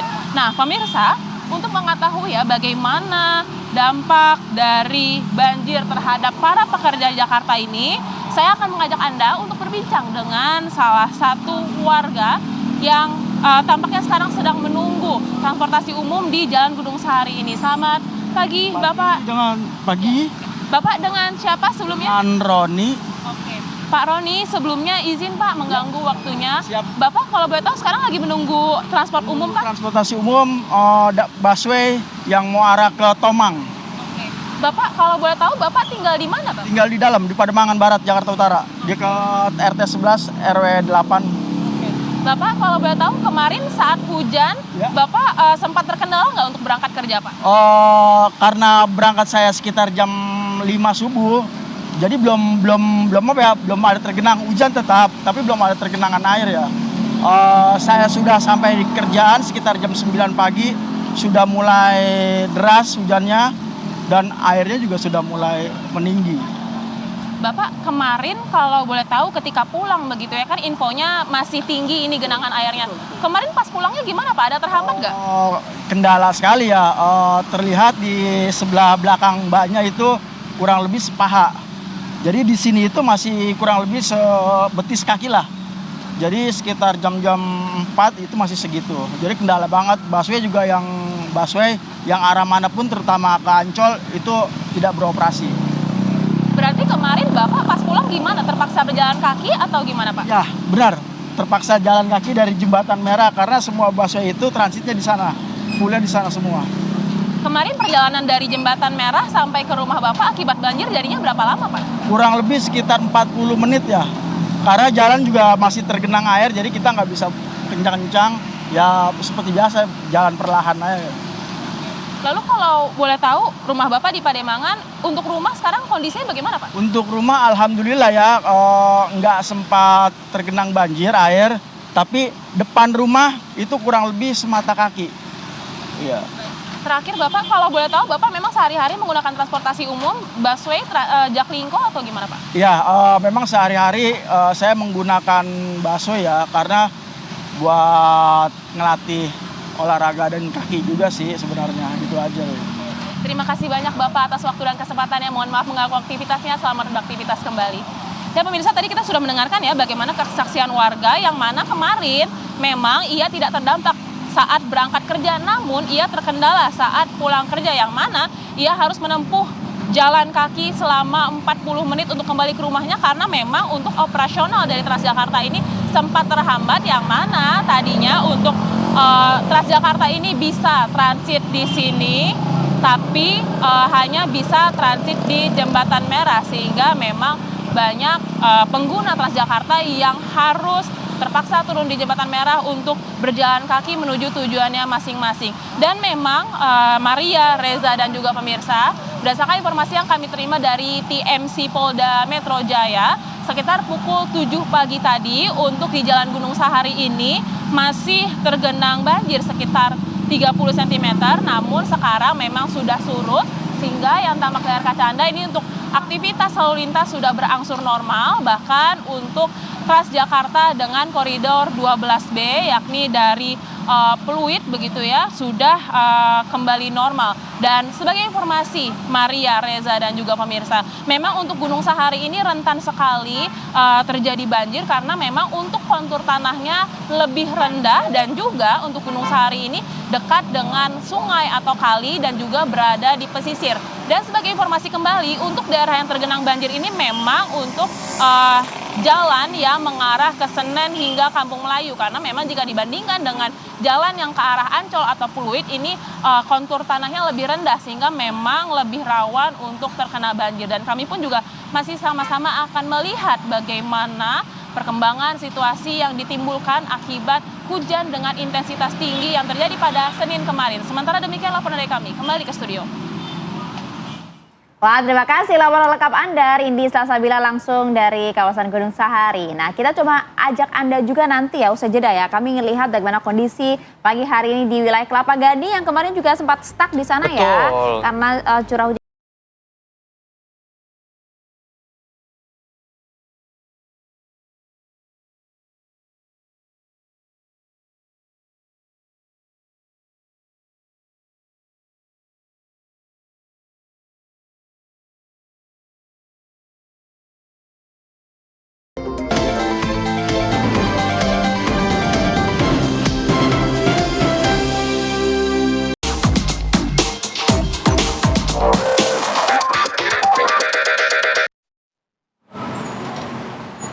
Intensitas curah hujan tinggi menyebabkan banjir merendam Rumah Sakit Umum Daerah Kota Serang, Banten. Meski pelayanan kesehatan tetap berjalan, namun sejumlah pasien terpaksa digotong petugas agar tidak terkena air. Jadi kami tampilkan gambar untuk Anda di layar kaca ya pemirsa, ya karena memang curah hujan yang cukup tinggi kemudian menyebabkan rumah sakit ini terendam banjir. Meskipun kalau kita lihat sebenarnya banjir tidak sampai masuk ke area pelayanan medis gitu ya, namun di halaman utama, kemudian di halaman parkir, bahkan hingga kemudian di area pintu masuk itu kemudian ketinggian banjir yang sekitar mencapai 20 cm ini terjadi. Sehingga memang kalau Anda lihat begitu ya, para pasien yang baru tiba di rumah sakit, bahkan juga yang akan keluar dari rumah sakit harus digotong oleh petugas medis beserta dengan petugas keamanan di lokasi. Akibat banjir tersebut, sejumlah pasien yang tidak mampu berjalan juga harus dibantu oleh petugas. Selain itu, beberapa kendaraan yang juga tidak dapat masuk ke area lobi untuk menurunkan pasien akibat genangan air yang memang cukup tinggi.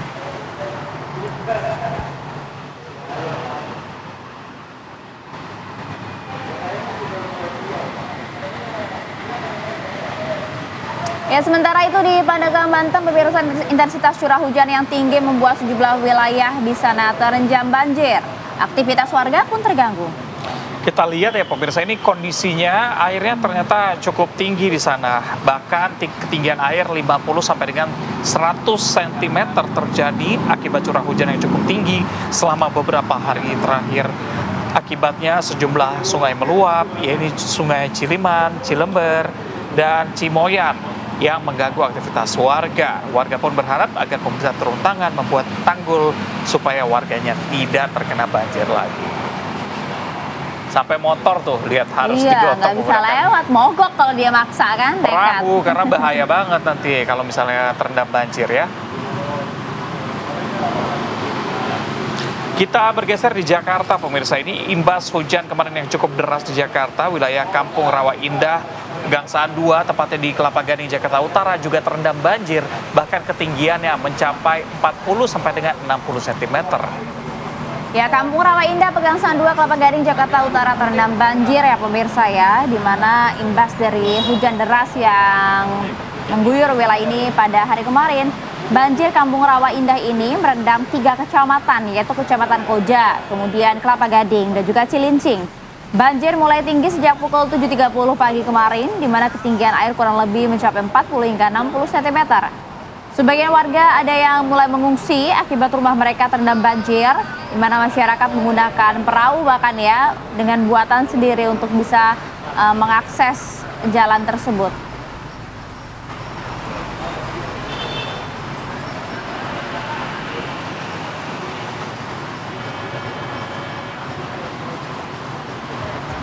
Sementara itu pemirsa, banjir merendam pemukiman warga di Kampung Kandang Semper Barat, Cilincing, Jakarta Utara pada Senin pagi.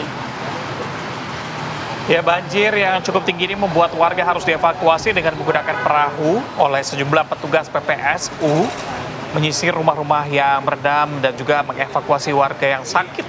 Warga yang berhasil dievakuasi langsung dibawa ke rusun embrio yang digunakan sebagai tempat pengungsian. Ada 48 jiwa yang mengungsi sampai dengan kemarin.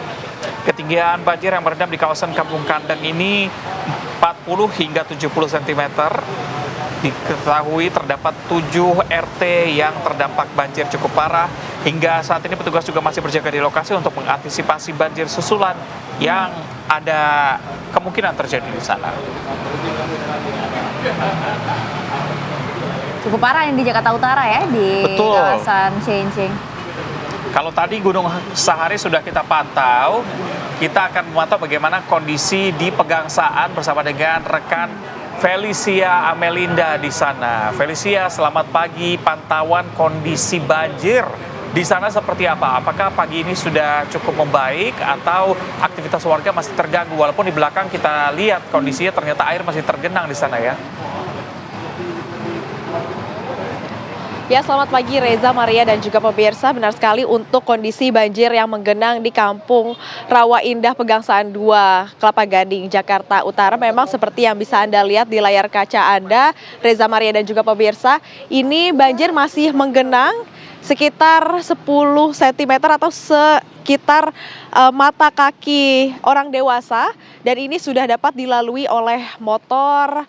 Namun memang masih ada genangan di sini karena memang sejak tadi malam pemirsa, ini bahkan tadi malam ketinggiannya bisa mencapai 60 cm karena memang kalau semakin jauh kami berjalan ke sana ini ketinggian semakin dalam, dan memang sebelah kami ini di layar kaca Anda pemirsa bisa dilihat ini merupakan kali yang juga akhirnya menggenangi ke jalan raya ini, ke jalan yang ada di Kampung Rawa Indah ini. Dan memang pemirsa dari BPBD Jakarta Utara dan juga berkolaborasi dengan Polsek Kelapa Gading juga sudah melakukan evakuasi untuk para warga yang terdampak banjir, yakni menggunakan perahu karet untuk mengevakuasi para korban yang ada di sekitar Kampung Rawa Indah ini pemirsa. Dan untuk beberapa titik tempat yang dapat diungsikan oleh para pengungsi, ini ada beberapa titik, yakni ada di Masjid Al-Bariyah RT 6 RW 3 Rawa Indah yang dapat menampung sekitar 10 kepala keluarga, kemudian Posko Gardu FBR 09 RT 5 RW 3 Pegangsaan 2 yang dapat menampung 26 kartu keluarga atau sekitar 156 orang, dan juga Musola Darul Mukminan RT 5 RW 3. Dan memang pemirsa untuk kondisinya juga memang banyak sekali para pengungsi yang masih berada di rumah dan juga memilih untuk mengungsi di lantai 2. Nah pemirsa, kami akan menanyakan kepada warga sekitar, yakni selamat pagi Bapak, dengan Bapak siapa? Bapak Slamet. Oke, Bapak Slamet, ini kira-kira sudah berapa lama banjir terjadi Pak? Untuk banjirnya kemarin kisaran jam 8 pagi udah mulai naik airnya. Nah kalau untuk surut, untuk bagian dalamnya sekitaran jam 4 subuh lah udah mulai agak surutnya. Jam 4 subuh. Kalau untuk pas naik-naiknya pas jam 8 pagi itu nyampe ke siang itu kan, sore kan terus hujan terus nyampe sore sampai malam. Untung nggak ditimpa hujan. Kalau malam ditimpa hujan mungkin kisaran air bakalan naik lagi. Tapi kan semalam kan nggak hujan. Jadi pas subuhnya itu kan udah mulai surut langsung cepat. Ini untungnya sih aliran airnya agak sedikit deras. Jadi yang mengakibat cepat surutnya dari situ. Kalau berarti kemarin pada saat pukul 8 pagi kan hujan deras tuh ya Pak dari pagi. Itu ketinggiannya berapa sentimeter Pak? Kalau untuk jam 8 pagi kan itu masih agak kurang lebih 20-30 cm lah. Tapi kalau untuk agak ke siang-siang ke sini kan kurang lebih nyampe, ada yang di depan sana, depan masjid itu nyampe 50 cm-an. Tapi kalau untuk semalam langsung surutnya cepat itu. Untungnya sekarang surutnya cepat, nggak kayak tahun-tahun sebelumnya kan bisa 2 atau 3 hari. Kalau untuk sekarang paling malam yang nggak ditimpa hujan, paginya udah langsung surut. Untuk warga sekitar sendiri Pak, untuk mengungsinya ini seperti apa proses pengungsiannya? Kalau selagi masih kita bisa dihuni sih sebagian banyak yang tidak mengungsi sih. Kalau untuk sebagian sih banyak yang tidak mengungsi untuk bertahan di dalam rumah karena masih bisa, yang penting bisa buat masak, buat bikin makanan, dia nggak bakal ngungsi gitu. Kalau dari bantuan mungkin dari pemerintah atau BPBD setempat dari kemarin ada bantuan nggak Pak? Kalau untuk nyampe sekarang sih belum ada bantuan sama sekali, belum nyampe ke dalam, belum. Nyampe dari kemarin mulai banjir itu kayak saya pribadi belum ada bantuan sih untuk bagian di dalam, nggak tahu untuk bagian di luar. Oke baik, terima kasih banyak Pak Selamat, hati-hati ya Pak ya karena dan juga jaga kesehatan Pak ya.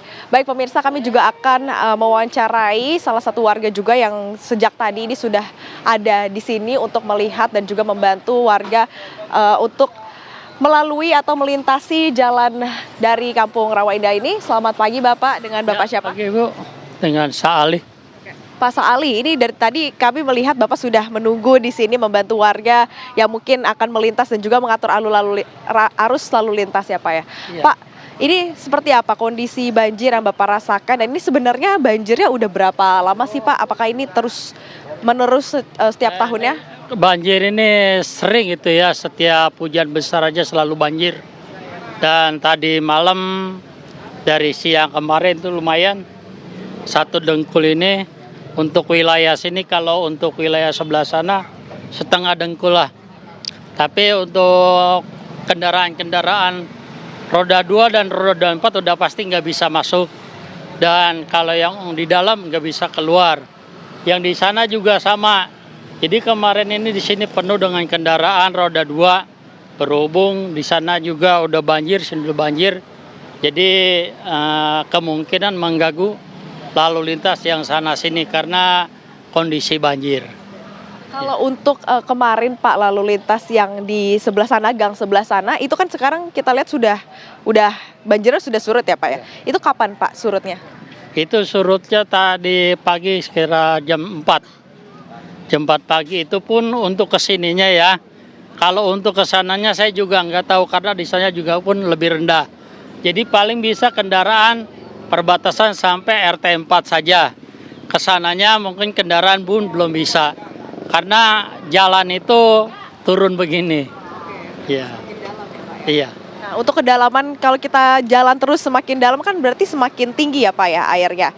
Nah, itu kira-kira berapa? Tingginya berapa Pak? Kalau kita perkiraan untuk sekarang bisa 30 sentian masih ya. 30 sentian karena kemarin itu kan hampir sama dengan ini kalau kesananya. Iya. Berarti ini juga nanti bisa jadi kalau misalkan hujan akan memperparah ya Pak. Semoga memang tidak hujan hari ini ya Pak ya. Baik sih begitu, mudah-mudahan. Ya. Baik, terima kasih banyak Pak Sali atas waktunya, hati-hati ya Pak ya.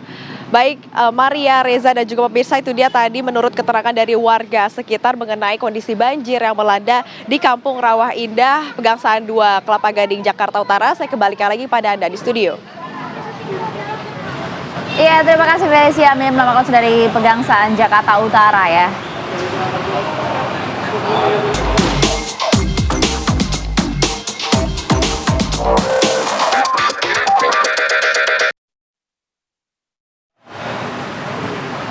Ya, karena curah hujan yang tinggi yang menyebabkan banjir ini nggak hanya mengganggu aktivitas warga, transportasi umum, tapi di Kudus, Jawa Tengah bahkan ada prosesi pernikahan yang juga turut terganggu karena harus digelar meski di tengah genangan banjir.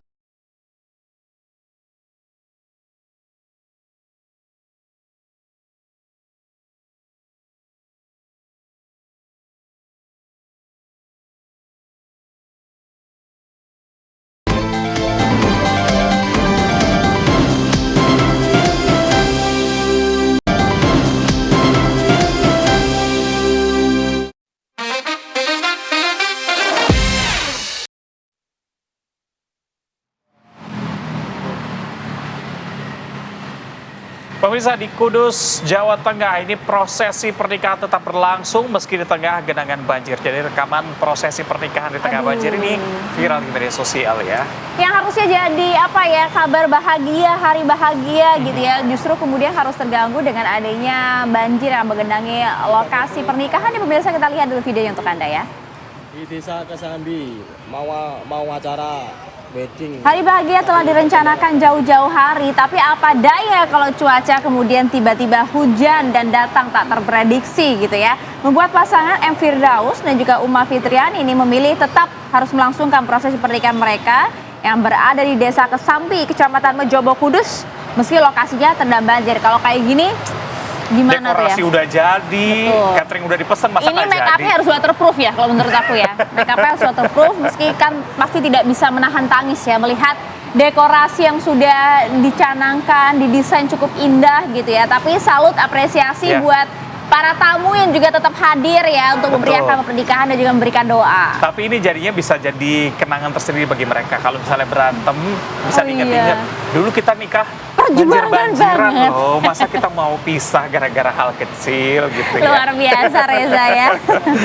Semoga samawa dan juga lancar ya Amin. kehidupan pernikahannya. Amin.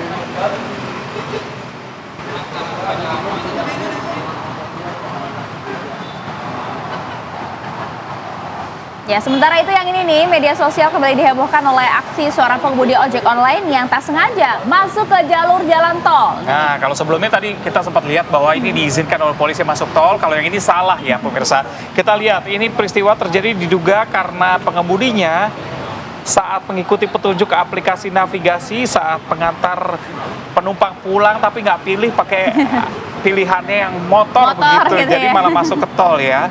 Menyadari bahaya besar, pengemudi langsung memutuskan untuk berhenti, lalu sang penumpang memilih untuk putar balik dengan jalan kaki demi keselamatan. Nah, kejadian Aduh, ini serem menjadi banget sih pengingat bagi kita nih untuk selalu teliti dan juga periksa pengaturan kendaraan pada aplikasi navigasi sebelum mulai kendaraan. Tuh kalau naik Iya, itu motor, serem sih. diklik no tol gitu. Apalagi kan ngebut-ngebut ya kalau di tol ya. Aduh, memang bahaya banget ya. Jangan lupa apa Rambu udah gede banget tuh padahal ditulis ya. nanti juga Motor akan melarang kena masuk tilang, jangan kawasan lupa. jalan tol gitu kan.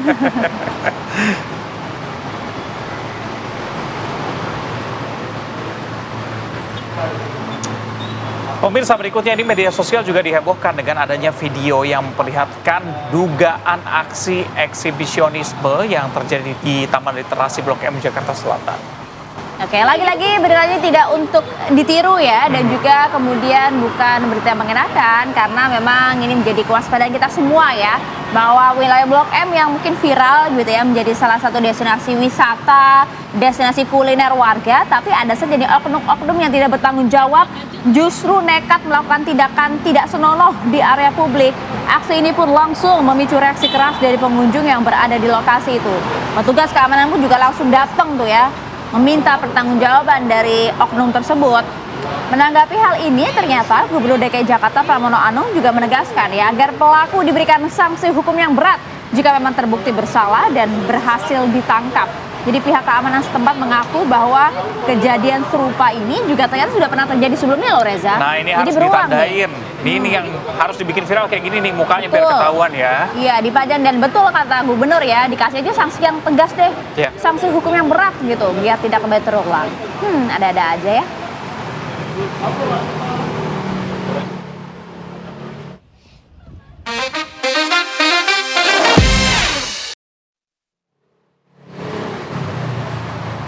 Ya, sayang sekali waktu sudah menunjukkan pukul 8:30 pagi gitu ya. Tapi jangan kemana-mana, karena usai Apa Kabar Indonesia Pagi masih akan ada Hidup Sehat yang akan membahas nih untuk mengontrol nih untuk Reza juga nih ya. Kadar gula darah tinggi? Enggak sih apa. Alhamdulillah aman ya. Iya. Tapi untuk pemirsa nih. Iya, darah aja kadang suka tinggi kalau siaran sama Kalau ayah. gula darah enggak dong. Untuk mengontrol kadar gula darah, nanti ada ramuan herbal spesial yang kemudian akan menjadi tips untuk Anda. Jadi jangan kemana-mana, saksikan Hidup Sehat saat lagi. Kalau begitu kami berdua pamit, saya Maria Segaf. Saya Reza Baluel, terima kasih. Sampai jumpa.